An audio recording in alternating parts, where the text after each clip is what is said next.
Programang ito ay rated SPG, striktong patnubay at gabay ng magulang ang kailangan. Dahil sa nangyaring ang riot ay gagawin ni Olga ang lahat para mailabas si Bubbles at Celso sa kulungan. Hindi niya nahahayaang may mangyari ulit kay Celso at Bubbles. Gagamitin ni Olga ang kanyang pera at impluwensya, mapabuti lang ang kalagayan ni Bubbles. Ngunit hindi magugustuhan ni Olga ang malalaman niyang si Tanggol ang nagligtas kay Bubbles. Samantala, batid ni Mando at Rigor na malala ang tama ni Espinas. Pero ayon kay Rigor ay hindi pwedeng mamatay si Espinas dahil pagbabayaran pa nito ang kanyang mga kasalanan.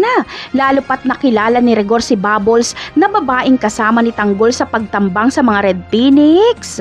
Pero kahit malala ang tama ni Espinas ay agad siyang magigising. Hindi pa talaga tapos ang kanyang misyon sa mundo.